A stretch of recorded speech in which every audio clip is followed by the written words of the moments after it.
YouTube, back at y'all boys with another video. You back with your boy. Hit that like if you new. Take 2 seconds. Hit that sub, bro. We gotta do a history. We gotta do a history video today, bro. Got y'all with this one, bro. 10 facts about 9/11, bro. I remember this one got requested to me, bro, like a while back. So I said, fuck it. I'm just gonna go ahead and check it out for y'all. I might just do it y'all know since the 4th of July coming up. Find me a video on Independence Day or whatever, y'all. Just find me a video on that. Put it down in the comments, bro. I can check it out or whatever. You know what I'm saying? The real meaning about Independence Day, 4th of July or whatever, and why we celebrate it or whatever. Hey, we finna get right into this one. Come on, let's do it. Let's go. Foundations of our biggest buildings. Terrorist attacks can shake the foundations of our biggest buildings, but they cannot touch the foundation of America. These acts shatter steel, but they cannot dent the steel of American resolve. Welcome back. This is the Legacy Times. Today we are continuing our series on 9/11 and the War on Terror, and we will be focusing on some facts about 9/11. So before I get into it anyway, let me know how like accurate these facts is, cause I know y'all coming and let me know how accurate they is, whatever with these facts. But if y'all remember where y'all was at when this fatal tragedy occurred or whatever, put it down in the comments. Right? I ain't gonna lie, I probably wasn't number like 5, 6 years old, bro, probably kindergarten, 1st grade or something. But I kind of vividly remember because they came and got us from the daycare or school or whatever, like the day that happened and shit like that. You know what I'm saying? The teachers was crying and all type of shit. The counselors, everybody was crying. Everybody came to get us, and when we got home or whatever, they was watching it on the news. We seen our parents watching it on the news, but we was kids. We really didn't know what was going on. But RIP to everybody who lost their life or whatever during 9/11. Condolences to people, family members, whoever. If you see this video, RIP to fallen people. Come on. That are not too well known to the public. Where y'all was at during 9/11? Focusing on some facts about 9/11 that are not too well known to the public. Some of you may know a few of these facts, some may know none, and some might know them all. Either way, I hope that you can take something away from today's video and share it with your loved ones. If you like this video, please hit the like button and subscribe. Now, let's begin. Fact number 1. A Manhattan subway station was destroyed during the World Trade Center collapse. The Cortlandt Street subway station in Lower Manhattan was destroyed during the 9/11 attacks after the World Trade Center collapsed.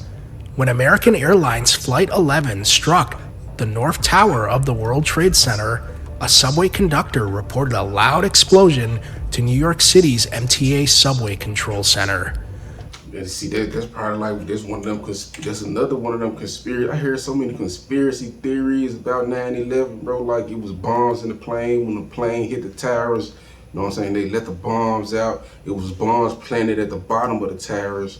At the bottom of the towers when the plane hit, you know what I'm saying? The bottom blew up. They probably got something to do with that. There's so many theories behind this, bro. A loud explosion. And I be getting deep into them theories, bro. I be up in that rabbit hole. I be trying to crawl out there. North Tower of the World Trade Center, a subway conductor reported a loud explosion to New York City's MTA Subway Control Center.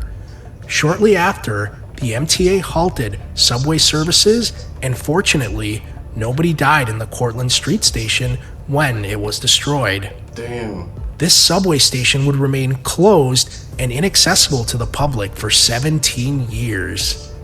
In September of 2018, 17 years after the 9/11 attacks, the Cortlandt Street subway station would reopen and become accessible to New York subway riders once again. Since its opening, it goes by the name World Trade Center, Cortlandt Street. Fact number 2. The World Trade Center complex still is not completely rebuilt. The World Trade Center complex in Lower Manhattan took many years to fund, build, and to find tenants. They probably so traumatized behind it, they don't even want to rebuild the Twin Towers, bro. I wouldn't want to, I ain't gonna lie. Traumatized all these years. They've been about what, like 25? Yeah, about 25, 26 years, bro. That's crazy, something like that. As of 2026, 2 buildings in the World Trade Center complex have still not been built. Those two buildings are World Trade Center's Buildings 2 and 5. For these skyscrapers, funding and conflicting designs are ongoing issues. There is still no definite timeline when the World Trade Center complex will be complete, and this will be something to keep an eye out for in the future. Fact number 3, United Airlines Flight 93 was almost canceled. Damn. In the first video I made on this 9/11 series, which you can check out after this, I mentioned how United Airlines Flight 93 was delayed 42 minutes from Newark International. And then if y'all can find me a better video, you know what I'm saying, about 9/11 and the history of it or whatever, let me know. I check it out after this one. If y'all can find me a better one, you know what I'm saying. They just listening to me 10 facts right here on this one that people probably didn't know, and I didn't know this. Airport. It was almost This canceled. delay was instrumental for the passengers being notified of the attacks on the World Trade Center and the Pentagon. However, Flight 93 was 15 minutes away from being canceled and grounded for the day. This is one of the biggest what-ifs of 9/11, and it is more than likely that the 4 hijackers would have been arrested and sent to Guantanamo Bay in Cuba. Do you think that if Flight 93 was canceled, would authorities have known about the 4 hijackers on board and arrested them? Please let me know in the comments below on how Flight 93 being grounded would have impacted the events of 9/11 and beyond. Man, it would have impacted the world, bro. If they would have actually canceled that flight and that 9/11 didn't happen, bro, it'd be so different. Like, it'd probably be a whole different type of world, bro. Fact number 4, the New York Giants team plane landed and parked at the gate right next to United Airlines Flight 93. For real? On September 10, 2001, the New York Football It's Giants crazy. When I first got into football when I was young, that was my favorite team, the Giants. played the Denver Broncos on Monday Night Football at Mile High Stadium in Denver, Colorado.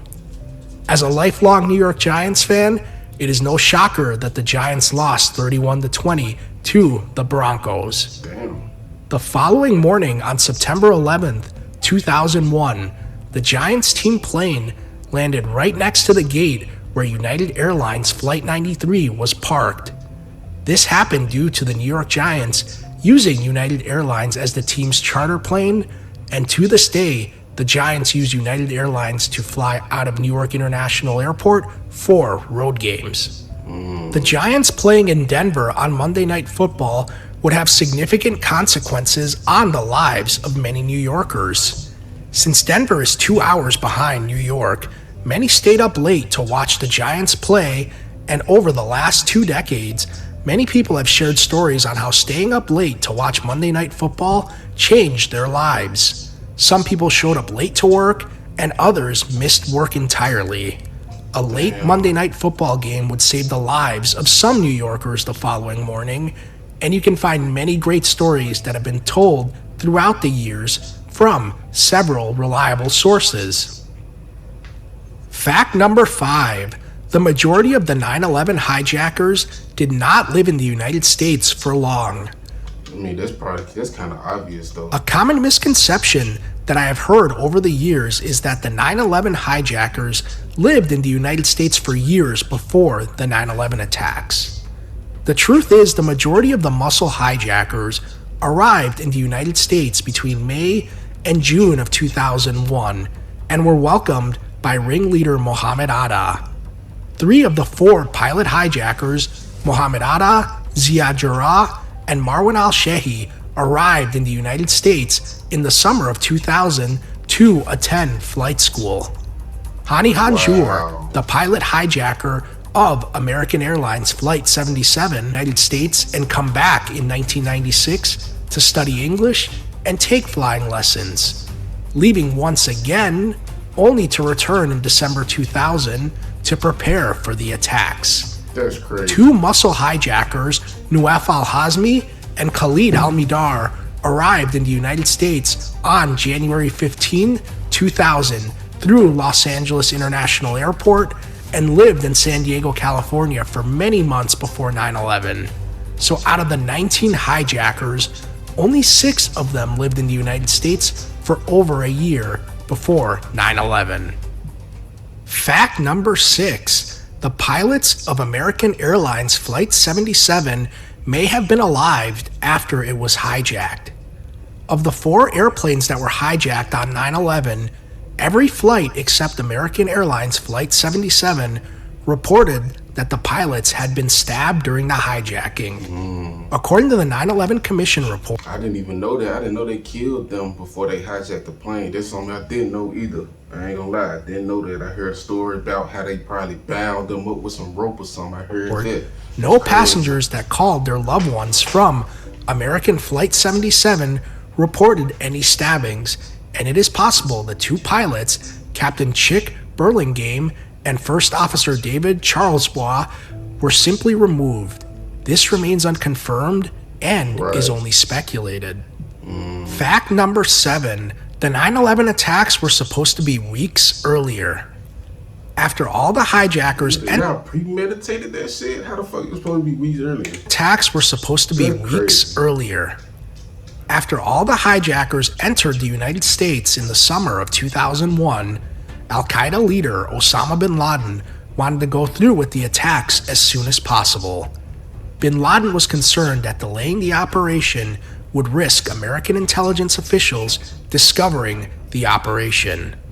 However, Mohammed Atta, the ringleader of the 9/11 attacks, objected and needed around 6 weeks to train the muscle hijackers. That's crazy. Atta also wanted the attacks to occur when Congress returned from their summer recess. Eventually, the date of September 11th, 2001 was decided on and greenlit by Al-Qaeda's senior leadership. Fact number 8.